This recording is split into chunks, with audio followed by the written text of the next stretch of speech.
So, a day in the life working in tech sales. Now, as a bit of context, my name is Andy and I work in a tech sales role remotely and more specifically as an account executive.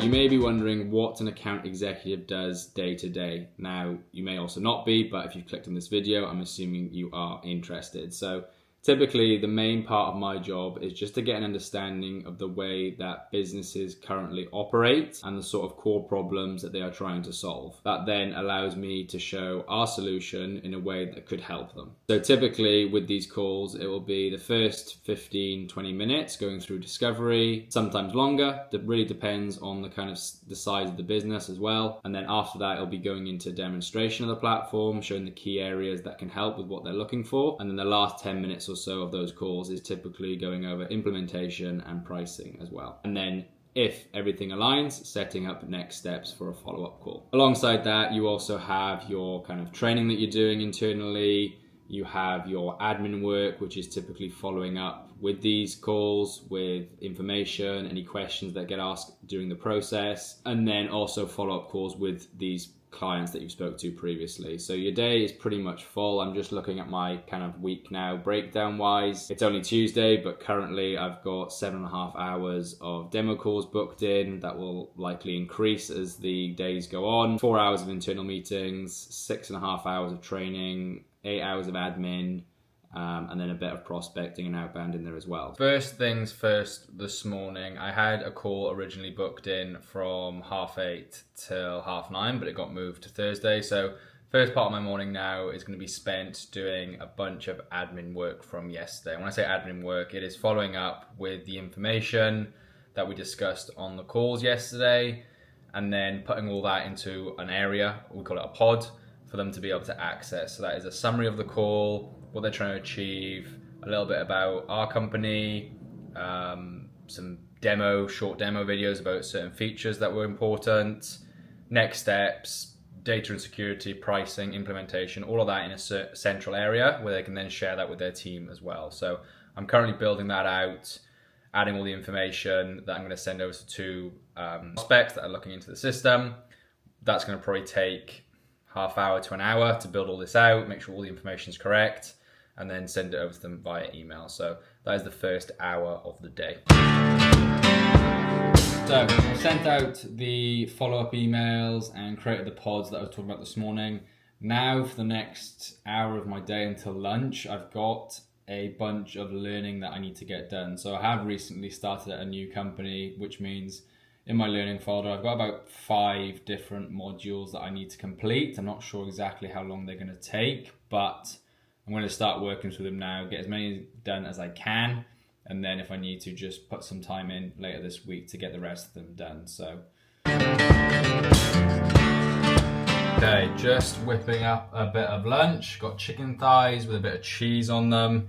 Got them in a couple of buns, and then also going to top it with some crispy kale and carrot salad. Anyway, I just wanted to share a quick tip that I was kind of given a while back that I think is super useful for anybody, one, working remote, but also working in tech sales or even just a 9-to-5 job in general. And that is time blocking your calendar. So what I mean by that is at the start of the day, just going through and listing out what you want to achieve that day. So you may have things already in your calendar, such as demo calls or internal meetings, which you probably can't move, so they're kind of in your day. But then around that, you've probably got other bits of your role that you need to achieve and tasks that you need to complete.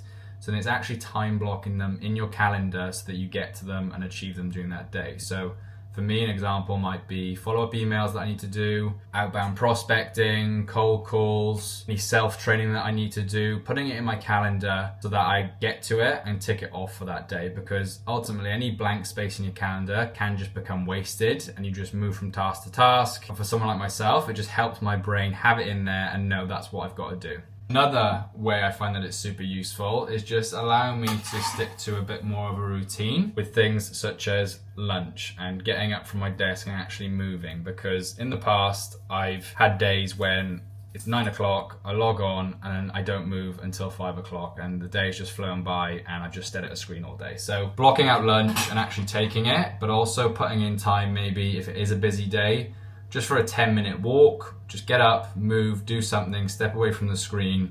Again, super useful thing that just allows me to refocus. I'll get up maybe, grab a green tea, grab some water, rehydrate, and then come back to doing work again. So mentally, it just allows you to switch off for a bit and then get back to your task and focus again. So something that I was told, I implemented it and I noticed a bit of a difference. So maybe that's something that could be quite useful for you as well.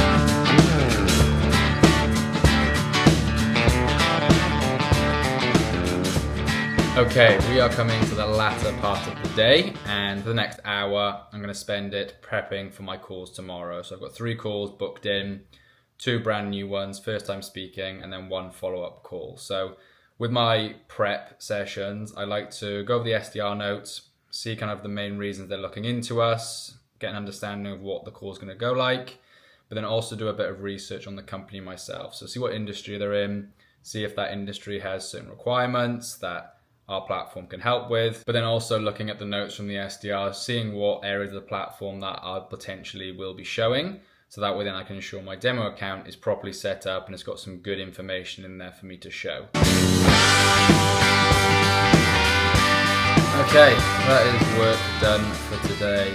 5 minutes past 6, so we'll wrap it up there. Got a busy few days coming up. I've got 3 or 4 calls booked in, first time calls, discovery and demo, and then 5 follow-up calls booked in with prospects I've already spoken to kind of make some decisions. So yes, quiet day today in terms of calls, but a lot of training got done, a lot of follow-up emails, prospecting, and call prep for these upcoming calls over the next 3 days. So productive day overall. I'm now going to tidy up the kitchen a little bit before my girlfriend gets back, because all of my breakfast, lunch, snack, cutlery, plates, bowls, glasses is all just sitting in the sink. So I better clear that quickly, otherwise I'll be in trouble.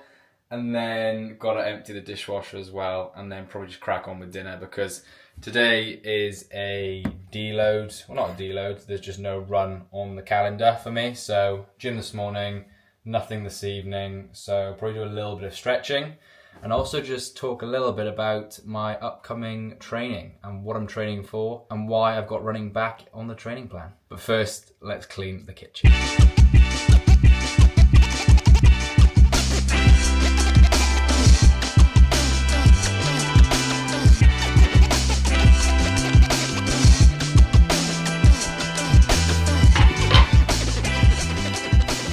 Okay, while food is cooking and while I've got it going, just want to talk a little bit about my training over the next few months and the direction this channel is kind of going in. So I want to still showcase what it's like to be a tech sales rep, give advice and help people try to get into the industry. But I also want to document just what it's like to balance a 9-to-5 job alongside training for a marathon. Because recently I got a place at the London Marathon for next year and I'm running it as part of the MS Society team, which the charity itself means so much to me and my family. So I'll leave the link in the description so you can see the incredible work they do. But I'm so grateful that they gave me a place on their team and just given the opportunity to be able to raise money for such an incredible charity. Before I got the place, I had actually signed up for the Rome Marathon, which is 4 or 5 weeks before London, which I'm still going to do. So I've got 2 marathons coming up at the start of next year. The Rome Marathon itself, I'm going to take it easy on that. I'm not going to shoot for a certain time, and more or less I'm going to use it as the longest run of my training plan for London. So probably end up doing some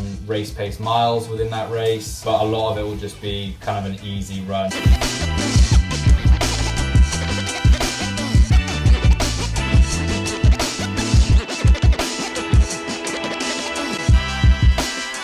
I would go with Tony. Really? Yeah. I haven't done that for me. Give me that then. So currently we are in a binge fest of Greys, which... Binge fest that's going to last approximately 12 years. How many times have you seen Greys? This is my 4th or 5th round. And for a bit of context, if you're like me and you've never seen it, that is 440 episodes over like 20-something series. So you have watched... No. 440 times 4. No, because I haven't watched... I can't do quick maths. I'll put it on the screen how much that is. And then in hours, we'll put on the screen what that is as well. But I haven't watched to season 20, whatever it is, every time. The first time I watched it, we were only at like season 16. No, excuses. That's how many years ago that was. Either way, we're watching Grey's Anatomy if you haven't seen it or have seen it. And it is 440 episodes long. We are about 7% the way through the series. A long way to go. It's a great series. It's very addictive. If you're like me and when you start watching a series and you just can't stop and you want to watch it every hour of the day, Grey's will do that to you.